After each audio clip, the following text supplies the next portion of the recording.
Hey everybody, taking a look tonight at some tempo things. Specifically, I want to look at taking some of that like traditional drum machine feel beats that you can make. So easy to make things that are right on time or even things which have a little bit of swing to them. But I want to look at actually infusing some humanness into these because I think for a long time when drum machines came out, everyone kind of reveled in the roboticism of them. It's like very, very straight, or you could add some swing, but it was still all pretty much in this like really set pattern. And now we're going away from that a little bit in many ways and looking for more humanness in our different elements of our songs. And I think that there's some really creative ways we can do that in Logic. We're not just stuck with the really straight ahead thing. So I have this already done, but I'm going to show you how I did this right now. So this is taking the beginning of Ordinary Pain by Stevie Wonder and using that as kind of the inspiration for tempo related things. And so I want to show you how I did this. I'm not going to actually play Ordinary Pain for you for obvious reasons, hopefully, but you can do this with any project, any song, anything that you want to use as your inspiration. The one thing that I would say is that a lot of really recent pop music would not be a great source for this. And that's because they're all done to a really strict tempo map. I mean, it's like they're using a click track and everything's pretty much locked in. If something has a great feel and the tempo's not changing, that's different. We could still infuse some of the feel of stuff into this. So what we're going to do, this would be an empty project normally, but we're just going to start right past the end of this. We're going to switch our tempo. And if you don't see all of this, just right click up here and say customize. You can add in all of this stuff, but I'm using the custom default. And so that's what you're seeing here. So keep tempo, we're going to switch this to adapt. You'll see everything goes orange past where we have the written tempo. Piece of cake. So now I can come out here and we'll just drag this right onto the project. You can see the tempo information is coming from this particular clip. And I made sure to edit this so it's right at the beginning of the song. I didn't really worry about the end. This is just a little bit of the beginning. And so Logic analyzes this for the tempo of the track. First things first, you'll notice some of the best music from years ago didn't have what we consider like a rock solid tempo. It moves around, it fluctuates, it pulls, it gives, it takes. That's part of music. And not every style do you want that in. Like, for instance, dance music, you might not want tempo to change, but you could even do it in there. You could actually ramp up the tempo slightly in more intense sections and slow it down in chiller sections. But in this case, you can see it's relatively consistent, but it does fluctuate around. So after we have that in, we're going to switch it back to keep. That way, nothing else happens with it. Now, I've got my pattern here. Really simple 808 pattern with some basic hi-hat work, couple snares, one hand clap. Actually, I can probably play this for you. Let's just push play. Oh, let's move it over there. So I'm just going to option click this, drag it over into that place. Now, it's not perfect right this moment because there are some things we want to actually adjust. And let me turn off a few of those things. There we go. So this is just straight copied over using the tempo.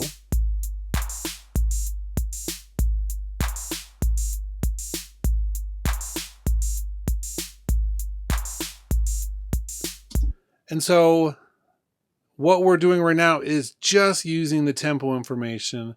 So it speeds up a little bit, then slows down, then speeds back up and slows down. So not a ton of stuff happening there. So that's step one, is just matching some of the tempo give and take of a song that you really like. The next thing then would be to use the groove track on top of that. So the groove track, I'm going to right click on the track header and say track header components, and we'll enable the groove track. It's off by default. I even think for a few versions of Logic, you couldn't even put it in a template. It'd always turn itself back off. I don't know about the current version. That may be a bug that was fixed or not. I don't know, but Once that's turned on, nothing visually changes. So I come over here, then when I hover over the track number, you'll see a little star sometimes appears. We're going to make the ordinary pain track the source of the groove track. That's the groove track. And then these other ones match the groove track. So then it would be like this, and then I would click the check mark there to have this actually follow it. So now it's going to actually take some of the feel, the subdivisions of this track, and try to infuse that into the actual drum machine part.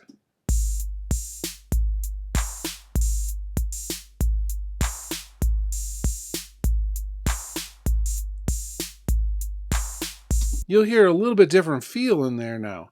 And that's because of that tempo option. Let me put my headphones on for a second and listen.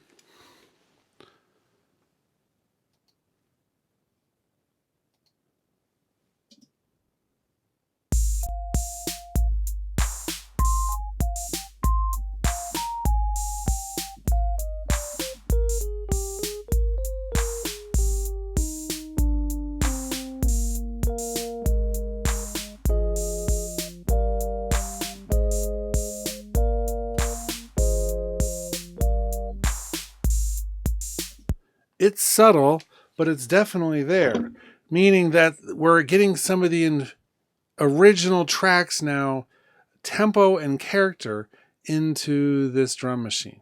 Another thing we can do, and that's just one if we're doing the actual step sequencer here, but say we want to actually create a drummer track,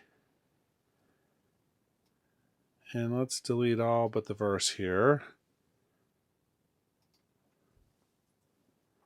We could pull this up, and it's going to do a similar thing. It's actually going to follow the groove and also the tempo from the original track. So let's put a loop here so we can loop this. So we can use traditional acoustic drums, but we could also use any of the other drumming styles.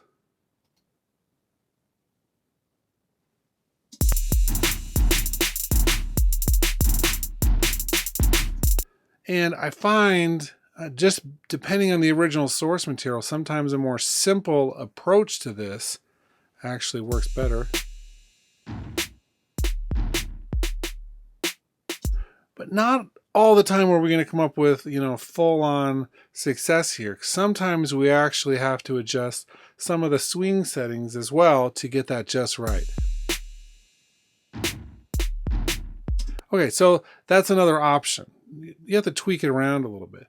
When using various different styles here, so funky songwriter, let's simplify it a little bit. The last thing then, after we have the tempo from the original song, we have the groove track doing some essentially groove quantization. Then we also have the follow button inside this, where we can actually have the drums react to what that original song was doing and actually fill in some of the parts from that area there.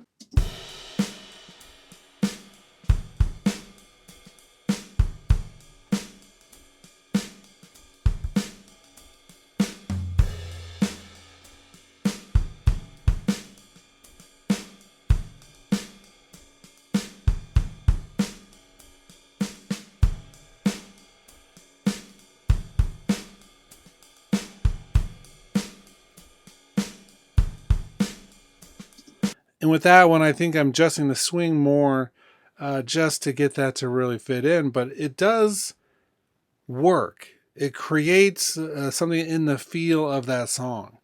And I wish I could play both of them with you so you could actually hear this. But find one of your favorite songs that you want to do the feel with. Bring it in this way so you get the tempo.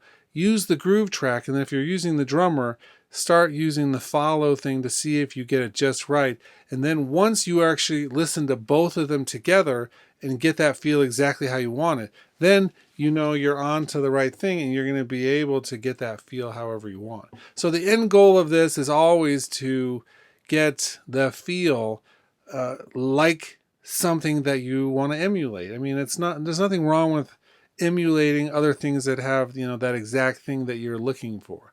The last thing I'll point out with the drummer track is under the details tab, where we get to pull and push.